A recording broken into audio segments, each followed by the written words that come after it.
Hello student, कैसे हैं आप लोग। मैं आरपी सर श्रेष्ठ आइज की तरफ से आपके लिए जनरल स्टडी में भारतीय संविधान लेकर आया हूं। तो स्टूडेंट, आज का हमारा जो भारतीय संविधान में टॉपिक होगा इंडियन पॉलिटी, भारतीय राज व्यवस्था। अगर हम लोग भारतीय राज व्यवस्था की बात करें तो मैं आपसे ये वादा करता हूं कि आप लोगों के एग्जामिनेशन में जो वनडे एग्जामिनेशन होता है, वनडे एग्जामिनेशन, तो वनडे एग्जामिनेशन में जितने भी सवाल आते हैं भारतीय संविधान से, अगर हम लोग बात करें एसएससी लेवल या इससे लोअर लेवल में आ जाए तो लगभग 7 से 8 सवाल का रेशियो होता है। तो स्टूडेंट, हम आपसे ये वादा करते हैं, तो अगर 8 सवाल आया तो हमारा पढ़ाया हुआ एग्जामिनेशन में 7 सवाल होगा।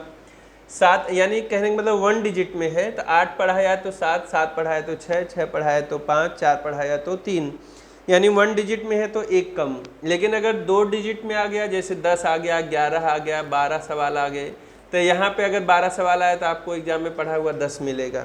जैसे यूपीएसआई की बात करें, Uttar Pradesh police sub inspector की बात करें, तो भारतीय संविधान का इसमें बहुत ज़बरदस्त रोल है। लगभग 15 से 20 सवाल आएंगे। तो अगर स्टूडेंट मान लीजिए कि 20 सवाल है तो 20 में भारतीय संविधान से 14-15 सवाल आएंगे, 4 से 5 सवाल आपका मूल विधि से आएगा। मूल विधि में इसमें जैसे कुछ केसेस आ जाएंगे, तो मैं आपको 20 से 25 केस पढ़ाऊंगा। इस 20 से 25 केस में से लगभग 3 केस आपको मिल जाएंगे 15-20 केसेस में से। और केसेस का रेशियो यही होता है कि 2 से 3-4 सवाल ही आता है। तो मेरा कहने का मतलब अगर 15 आया तो 12 आपके एग्जामिनेशन में रखा है सवाल मिलेगा। तो आज हम जो आपको बताएंगे भारतीय संविधान, भारतीय संविधान यानी इंडियन पॉलिटी जिसको कहा जाता है। अगर हम इसके बैकग्राउंड की बात करें, पीछे चले जाएं और देखें कि हमारा जो एकेडमिक सेशन होता था, जब हम लोग एकेडमिक एजुकेशन में होते थे, तो वहाँ पे हम लोग, आज हम जिसको इंडियन पॉलिटी यानी भारतीय राज व्यवस्था के रूप में बात कर रहे हैं, तो सबसे पहले इसे हम सिविक्स के रूप में जानते थे। यानी अगर हम कक्षा 6 की बात करें, 6 से लेकर 12 तक की क्लासेज में हम लोग सिविक्स का अध्ययन करते थे। सिविक्स का मतलब होता है नागरिक शास्त्र, अर्थात हम लोग जब लोअर एजुकेशन में होते थे तो हम नागरिक शास्त्र का अध्ययन करते थे, और उसके बाद हम लोअर एजुकेशन से जैसे ही हायर एजुकेशन में आए तो हायर एजुकेशन में इसी सिविक्स का बदला हुआ रूप हम लोगों ने क्या पढ़ना शुरू किया, पॉलिटिक्स या पॉलिटिकल साइंस। आपने सुना होगा डिग्री लेवल पे जब जाते हैं तो पॉलिटिकल साइंस। तो पॉलिटी या पॉलिटिकल साइंस का मतलब होता है राजनीति विज्ञान या राजनीति शास्त्र। तो कहने का मतलब है कि हम जब हम एकेडमिक क्लासेस में होते थे तो हम सिविक्स के रूप में उसका अध्ययन करते थे या पॉलिटिकल साइंस के रूप में अध्ययन करते थे, अर्थात नागरिक शास्त्र या विज्ञान के रूप में अध्ययन करते थे। आप जानते हैं कि जब हम लोग एकेडमिक एजुकेशन में होते हैं तो सालों साल की प्रक्रिया लगती है, कोई फेल होता है, कोई पास होता है, अर्थात हम लोग वहाँ पे एक विषय का अध्ययन करते हैं। अर्थात कहने का मतलब है जब हम शास्त्र का अध्ययन करते हैं, विज्ञान का अध्ययन करते हैं, तो शास्त्र या विज्ञान का मतलब एक विषय वस्तु होता है, एक सब्जेक्ट का अध्ययन किया जाता है जिसमें सालों साल लग जाता है, कोई फेल होता है, कोई। आज हम लोग जो बात कर रहे हैं कंपटीशन में है, प्रतियोगिता के क्षेत्र में एकेडमिक एजुकेशन से निकल कर आ गए हैं। तो इस प्रतियोगिता के क्षेत्र में इन्हीं दोनों का बदला हुआ रूप हम लोग क्या पढ़ते हैं, पॉलिटी। पॉलिटी का मतलब होता है व्यवस्था बच्चों, पॉलिटी का मतलब भैया क्या होता है, व्यवस्था। अब हम अगर बात करें तो हम कह सकते हैं कि हमें किसी देश के शास्त्र का अध्ययन नहीं करना है, हमें किसी भी देश के विज्ञान का भी अध्ययन नहीं करना है, बल्कि हमें किसी देश की व्यवस्था का अध्ययन करना है ना। तो हमें व्यवस्था जानना, सिस्टम जानना है, इंडियन पॉलिटी पढ़नी है, ना कि पॉलिटिकल साइंस या सिविक्स पढ़ना है। अब अगर हम पॉलिटी की बात करें, व्यवस्था की बात करें, देखिए व्यवस्थाओं की बात करें तो व्यवस्थाएं बहुत सारी होती हैं।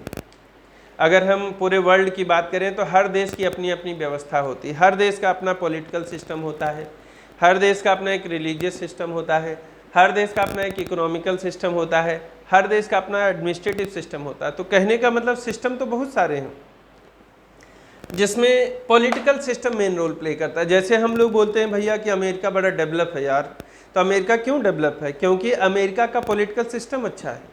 आपने सुना होगा, अब तो जो बाइडन वहाँ के प्रेसिडेंट हैं, इससे पहले ट्रम्प साहब थे और उनसे पहले बराक हुसैन ओबामा के बारे में ऐसा कहा जाता था कि ओबामा जब डाइस पे खड़े हो जाते थे इस तरीके से, तो उनको किसी पर्चा या फर्रा की ज़रूरत नहीं होती थी, सब चीज़ें उनके माइंड में फीड होती थी, अपने देशवासियों के लिए क्या कहना, देश के बारे में क्या कहना, देश के डेवलपमेंट के बारे में क्या कहना, सब माइंड में फीड था। आप लोगों ने सुना होगा कि बराक हुसैन ओबामा एकमात्र दुनिया के ऐसे आदमी थे, व्यक्ति थे, कहा जाता था जो बोलते थे ना बाबू, किताबों से मैच करता था। तो सोचिए कि जिस राष्ट्र का राष्ट्राध्यक्ष बोलता है किताबों से मैच करता है, तो वह देश डेवलप नहीं करेगा, सीधी सी बात है। तो हमें पॉलिटिकल सिस्टम जानना है, यानी कहावत है कि लीडर अच्छा तो फॉलोअर अच्छे। अगर लीडर ही चौपट होगा तो फॉलोअर कितने अच्छे होंगे। तो हमें पॉलिटिकल सिस्टम जानना है। हम अमेरिका की बात नहीं करेंगे, हम ब्रिटेन की बात नहीं करेंगे, हम जर्मनी जापान की बात नहीं करेंगे। हम चूंकि भारत जैसे देश में हैं तो हम भारतीय राज व्यवस्था की बात करते हैं। अब भैया भारत में व्यवस्थाओं की बात करें तो भारत में सेंट्रल लेवल तो छोड़ दीजिए, स्टेट लेवल की बात करें तो भारत में स्टेट लेवल में भी चीफ मिनिस्टर चुने जाते हैं, जहाँ पे राज्यों की व्यवस्था उन्हें सुपुर्द होती है। जैसे अगर हम चूँकि उत्तर प्रदेश बिहार के आसपास के निवासी हैं तो यहाँ पे अगर हम बात करें तो जैसे बिहार राज्य, जिसको कभी मगध कहा जाता था, भारत का सबसे समृद्ध राष्ट्र था आज, लेकिन जब भी हम गरीबी की बात करते हैं, बेकारी की बात करते हैं, बेरोजगारी की बात करते हैं, बिहार का नाम सर्वोपरि लिया जाता है। हालांकि इसके बावजूद भी बिहार ही भारत का एक ऐसा प्रदेश है जहाँ पे सबसे ज़्यादा सिविल सर्वेंट देने वाला प्रदेश भी कहा जाता है। तो व्यवस्थाएं बहुत सारी है। अब मगध को आज लोगों ने चौपट क्यों किया? क्योंकि वहाँ का पॉलिटिकल सिस्टम गड़बड़ हुआ। जैसे बिहार का नाम लेते ही एक नेता का नाम जुड़ता है, बताइए कौन? लालू प्रसाद यादव। सही कह रहे हैं आप लोग। तो लालू जी के बारे में आप जानते हैं कि लालू जी कहते थे भैया जब तक रहेगा समोसे में आलू तब तक रहेंगे बिहार में लालू। तो आलू तो है लेकिन लालू गायब हो गए, है ना? समझ पा रहे हो ना? तो सोचिए वहाँ पे आप जानते हैं कि स्कूल में टीचर जाते थे पढ़ाने के लिए तो उनके लोग बीच में रोकते थे कि अरे मास्टर जी राम राम, कहाँ जा रहे हो? बोले बाबू स्कूल का समय हो रहा है, स्कूल जा रहे हैं। बोलते थे अरे यार गुरुजी आपने पढ़ लिया, क्या कम है? पूरा बिहार विद्वान बनाओगे क्या? तो सोच लीजिए कि राज्य कितना डेवलप होगा। ये तो होगा बिहार की बात। अब हम बात करते हैं अपने प्रदेश उत्तर प्रदेश की बात। यहाँ पे वर्तमान की सरकार को छोड़ दिया जाए तो घूम फिर कर कभी नेताजी कभी बहन जी, अर्थात मुलायम सिंह यादव और माननीय सुश्री मायावती जी का नेतृत्व हुआ करता था। तो मुलायम सिंह यादव जी आपने देखा है कि कई बार आपने देखा होगा क्या बोलते हैं उनको नहीं समझ में आता है, लोग क्या समझेंगे। तो राज्य कितना डेवलप होता है कि एसएससी बोल रहे हैं कैसी तैसी, कुछ पता ही नहीं चल रहा है। और मायावती, मैं नहीं कह रहा हूँ, खुद कहती हैं कि मैं एक अच्छी लीडर तो हूँ लेकिन मैं अच्छी वक्ता नहीं, अर्थात मुझे अच्छा बोलना नहीं आता है। तो कहने का मतलब हम सिस्टम जानेंगे भैया। तो किसी भी देश के सिस्टम की बात करें, हम ब्रिटेन अमेरिका जर्मनी जापान की बात नहीं करते, हम भारतीय व्यवस्थाओं की बात कर रहे हैं। तो भारतीय राज्य व्यवस्था का अध्ययन आप जानते हैं कि किसी भी देश की व्यवस्था का अध्ययन उस देश के संविधान के द्वारा किया जाता है। तो भारतीय राज्य व्यवस्था का अध्ययन हम कहाँ करेंगे? भारतीय संविधान में, ठीक है ना? अब अगर भारत के संविधान की बात करें, इंडियन कॉन्स्टिट्यूशंस की बात करें, तो एक सवाल आता है कि 15 अगस्त सन 1947 को हमारा देश आज़ाद हुआ। तो एक बात बनती है बाबू कि क्या 1947 से पहले जब हम लोग आज़ाद नहीं थे, अर्थात हम लोग गुलाम थे? तो जब आदमी गुलाम होता है भैया, तो गुलाम जब होता है तो उसका अपना कुछ भी, जब आप किसी गुलाम है तो आपका अपना नहीं है। तो 15 अगस्त सन 1947 को हम लोग आज़ाद हुए और 26 नवंबर 1949 को हमने संविधान बनाया और 26 जन 1950 को हमने लागू किया।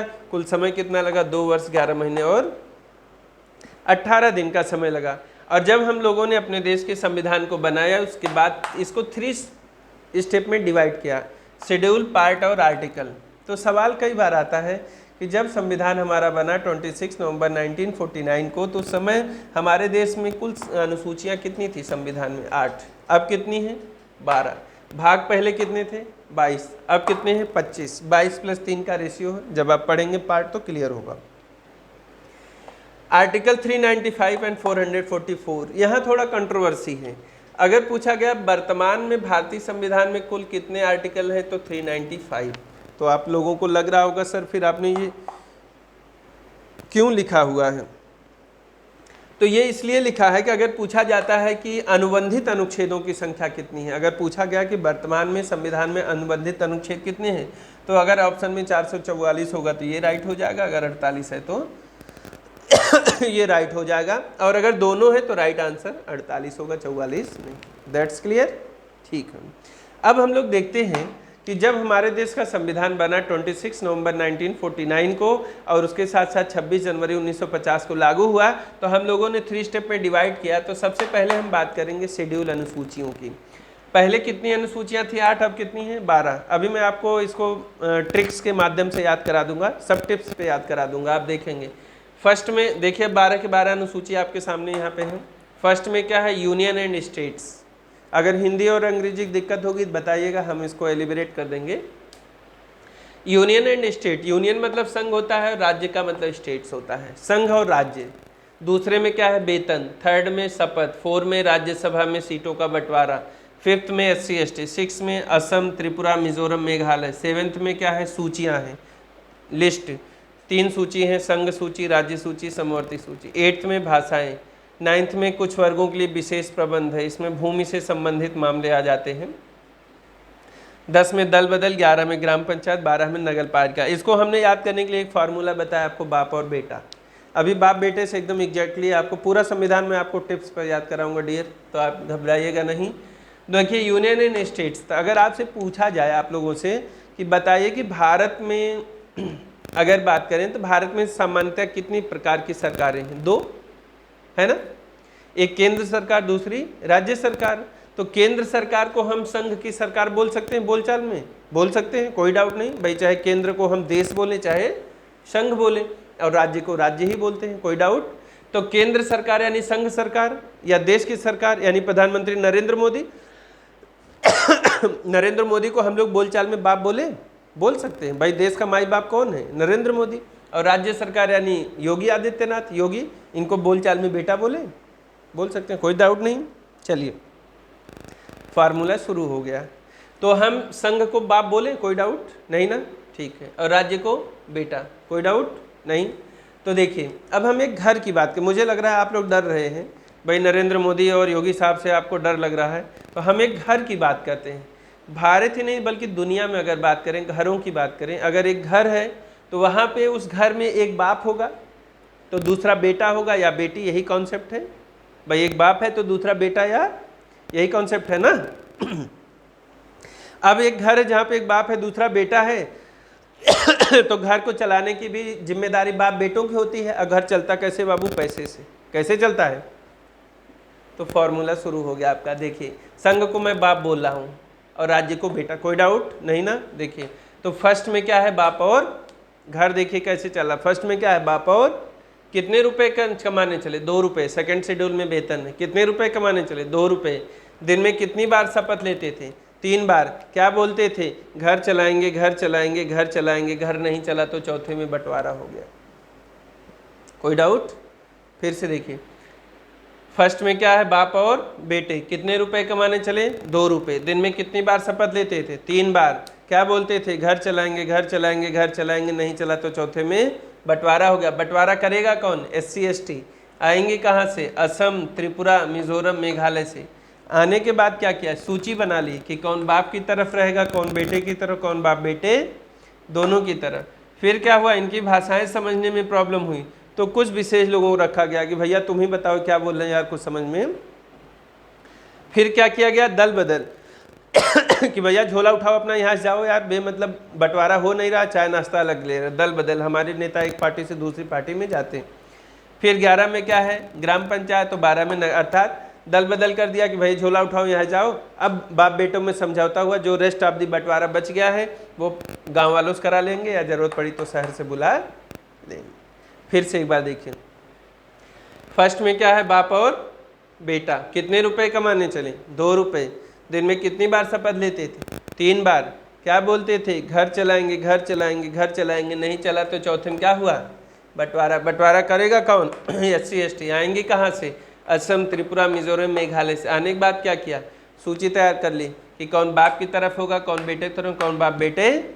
फिर क्या हुआ? इनकी भाषाएं समझने में प्रॉब्लम हुई तो कुछ विशेष लोगों को रखा गया। फिर क्या किया गया? दल बदल कि भैया जाओ। अब बंटवारा कौन करेगा? गांव वाले, या जरूरत पड़ी तो शहर से बुला। कोई डाउट? नो डाउट ना। तो दैट्स ऑल बच्चों। इसी तरीके से हम आपको पूरा संविधान विथ टिप्स याद करवा देंगे। और आपके एग्जामिनेशन में SSC लेवल तक का एग्जाम देते हैं तो जितने भी सवाल आएंगे, अगर 8 सवाल आया, 9 सवाल आया तो 7-8 आपके एग्जामिनेशन में रखा का रखा मिलेगा, धरा का धरा मिलेगा। अगर यूपीएसआई में बात करते हैं तो लगभग 15 से 20 सवाल आएंगे। 15 से 20 में 12 से 13 की हमारी गारंटी है। 100% आपको ये वादे के साथ कहते हैं कि आपको भारतीय संविधान में एकदम एज इट इज वही मिलेगा जो हम आपको पढ़ाएंगे। तो स्टूडेंट, दैट्स ऑल। हम आपके लिए और भी अच्छी अच्छी वीडियो बनाएंगे और पूरे संविधान को नहीं, भारतीय इतिहास को भी हम कहानियों के द्वारा ख़त्म कर देंगे। इंडियन इकोनॉमी भी बहुत अच्छा पढ़ाऊंगा मैं, आप देखेंगे, खुद आपको पढ़ के अच्छा लगेगा। ज्योग्राफी आपने बहुत पढ़ा होगा, मैं आपको सब टिप्स और फार्मूले, पूरा भारत का भूगोल पढ़ा दूंगा। स्टूडेंट्स, हम आपसे उम्मीद करते हैं अगर आपको यह वीडियो हमारा अच्छा लगता है तो आप इसको लाइक करिए, शेयर करिए, सब्सक्राइब करिए, अपने दोस्तों को भी बताइए, ज़्यादा से ज़्यादातर तक लोगों तक इसको पहुंचाइए बच्चों, ताकि ये आप लोग तो सीखें ही, आपके चाहने वाले भी सीखें, आपके लोग भी जानें। और अब आप धीरे धीरे आप देखेंगे कि आरपी सर आपको ऑनलाइन क्लासेस हर प्लेटफॉर्म पे आपको उपलब्ध कराएंगे। और श्रेष्ठ आईएएस आपका बहुत बहुत धन्यवाद करता है। That's all.